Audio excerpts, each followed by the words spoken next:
Hello દોસ્તો, કેમ છો? સ્વાગત છે તમારું મારા યુટ્યુબ ચેનલ પર. આજે હું રવાના સેજવાન ચટણી નાખીને શક્કરપારા બનાવવાની છું. તો આ વિડીયો તમે જરૂરથી જોજો. જો તમને ગમશે તો તમે લાઈક જરૂરથી કરજો. તો ચાલો મારા રસોડામાં આજે આપણે શક્કરપારા બનાવીએ. મેં ગેસ પર પેન મૂક્યું છે. એમાં આપણે આ એક કટોરો અને બીજો પાવ કટોરો એટલે 1.25 કટોરો જેટલું મેં પાણી લીધું છે. હવે પાણી ગરમ થઈ ગયું છે. એમાં આપણે 5 ચમચી હળદર નાખીશું, 1 ચમચી અજમો નાખીશું,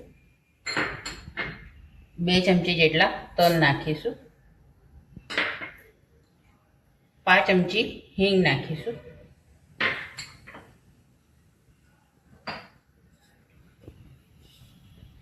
સ્વાદ પ્રમાણે મીઠું નાખીશું,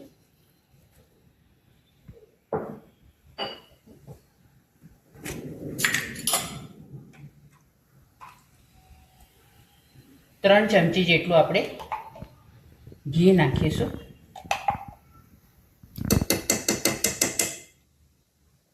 અને 4 ચમચી જેટલી આપણે સેજવાન ચટણી નાખીશું.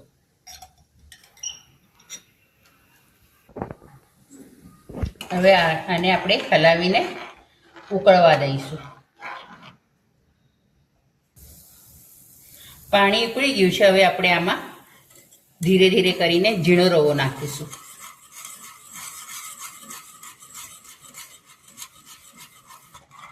આને આપણે બરાબર હલાવી લઈશું એટલે અંદર ગાંઠા ના પડે. અને આને 1-2 મિનિટ માટે આપણે ઢાંકણું મૂકીને થવા દઈશું. હવે આ રવો આપણો થઈ ગયો છે. હવે આપણે ગેસ બંધ કરી દઈશું અને 5 મિનિટ માટે આપણે એને ઢાંકી મૂકીશું. હવે આપણે બાફેલો રવો હવે સહેજ ઠંડો થઈ ગયો છે, એટલે બહુ ઠંડો પણ નહીં થવા દેવાનો, સહેજ ઉફાળો રાખવાનો. હવે મેં કટોરો ભરીને ચોખાનો લોટ લીધો છે. હવે આપણે આમાં થોડો થોડો નાખતા જઈશું અને લોટ બાંધી લઈશું. હવે આપણો લોટ બંધાઈ ગયો છે. હવે આને 5 મિનિટ માટે આપણે રેસ્ટ આપીશું.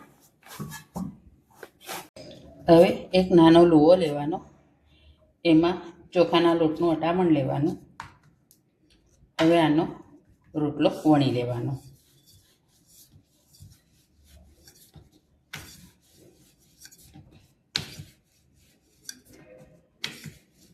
હવે આપણે આમાં શક્કરપારા જેવા આપણે પીસ બનાવી લઈશું.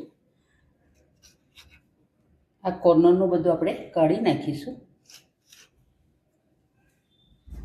હવે આને કટ કરીશું.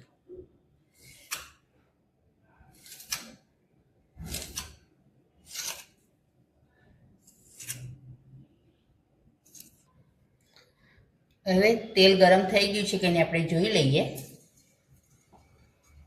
તેલ આપણું ગરમ થઈ ગયું છે. હવે આપણે આમાં નાખીશું.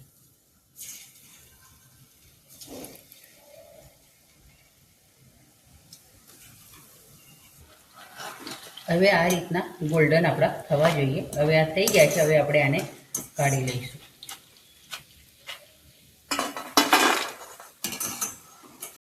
તૈયાર છે આપણા રવાના સેજવાન શક્કરપારા. આજે મેં રવાના સેજવાન ચટણી નાખીને એના શક્કરપારા બનાવ્યા છે. તો આ વિડીયો તમને ગમ્યો હોય તો લાઈક કરજો, શેર કરજો. ચેનલ પર નવા હો તો સબસ્ક્રાઈબ જરૂરથી કરજો.